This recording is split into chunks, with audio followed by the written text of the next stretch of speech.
Robert Halfon, a busy Friday in the constituency, and you are at Auto Windscreens, and you had a long discussion with the staff here. What feedback did you get? So I come to this company because they do incredible work on apprentices. They employ 48 apprentices nationally, and I've met a brilliant apprentice here, Nathan from Harlow, formerly of Harlow College.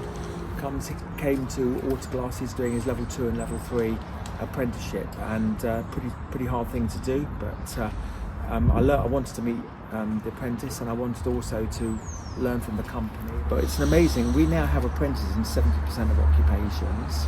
We have apprentices in everything from aeronautical down to zoology, with auto glass in between, with healthcare, dental, medical, legal, you name it. So we're doing a lot on apprentices, still got a lot of work to do. But to come to a business like this, who's so passionate about apprentices, it's a wonderful thing to see. And it's been a busy day, whole day. You've been Mark Hall Academy?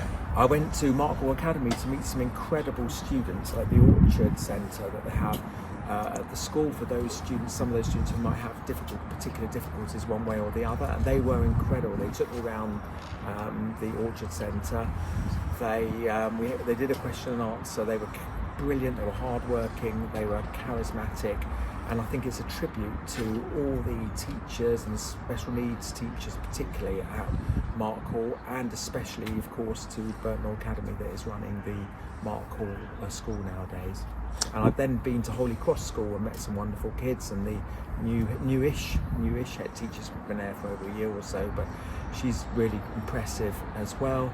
And I've been to Safer Places. We opened a domestic abuse centre for refuge for men, because it's often forgotten that men suffer from domestic abuse as well, and there was a sad death, and they've now opened a centre in honour of the family, the family of the person who sadly passed because of domestic abuse. So it's been there've been one or two other things we've done as well, but it's been a really, but it's a wonderful Friday because it's when I have a chance not to be in Parliament, be out and about in Harlow. Does it concern you on Monday when Sir Keir Starmer, Bridget Phillipson come into Harlow, park their tanks on your lawn, or do you welcome them into your constituency? Delighted. I welcome anyone to Harlow. I'm delighted they came, because I was glad that he went to a school. Because if you look back to pre-2010 when Labour were in, just 46% of schools were good or outstanding. I'm glad to say it's well over 80%. I think it's like 82% now of Harlow schools that are good or outstanding. So I'm glad that they were able to see all the transformation that there's been in education and skills, and I'm here today meeting a company employing some great apprentices. So I'm glad that they were able to see all the transformation there's been over the last 13, 14 years under the Conservatives. One thing that isn't transforming, and the structure seems to be getting worse, is Princess Alexandra Hospital.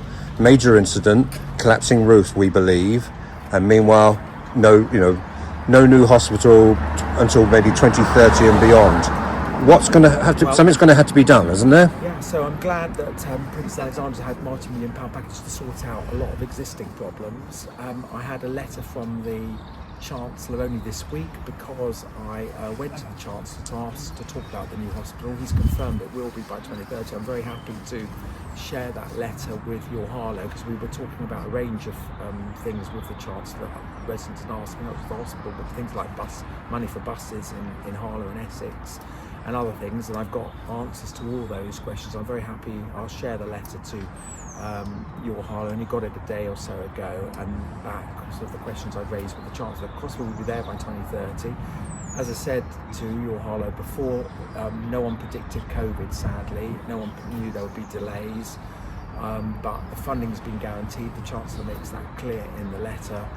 The Health Secretary made it clear in Parliament last year, so we will get a new hospital. There will be some packages now to support hospitals that have been in the past. You're absolutely right to raise it, because you have made the case for the new hospital, which is why we're getting that new hospital.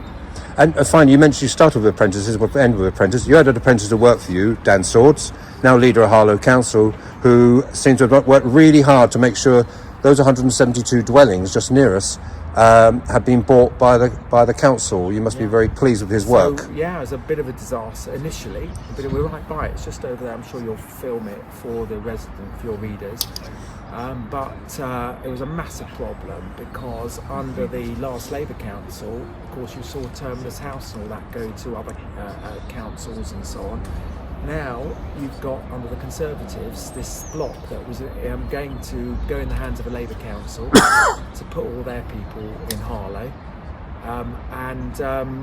This council, under Dan Swords, under the Conservatives, put a stop to it.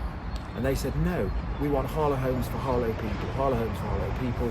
And they've managed to cut a deal to make sure that that block is owned by Harlow Council. It's an incredible achievement. I wish the previous Labour Council had done that. They allowed all Labour councils to take over Harlow buildings across Harlow, as we know, with Terminus House and so on. And the other thing I would say, which is really relevant to this, is they've also brought in a law, Harlow Council, strongly supported by me, which is about people not being able to have properties here, Harlow Council buildings, unless they've been here 10 years. And I think that is really important because we've got to have Harlow homes for Harlow people. We haven't got the space just to have what was going on in the past under Labour, just opening their doors to anyone from any council across the country just to put their people in here, because we're a small town. We've only got so much space. The priority must be for Harlow residents to get Harlow housing. So Harlow homes for Harlow people. Dan Swords has kept his pledge. Very proud of him. He was an apprentice in my office. He's the youngest ever leader of any council in history, apparently, in political history. And he started off just as an apprentice, and it shows the power of apprenticeships. It shows what you can achieve. What Nathan is achieving. I don't know where Nathan is over there. He's got a brilliant job in this company. He's going to be working for this company. He's doing great apprenticeship. And Dan, apprenticeship, parliamentary apprentice, and now he's ended up as leader of Harlow Council.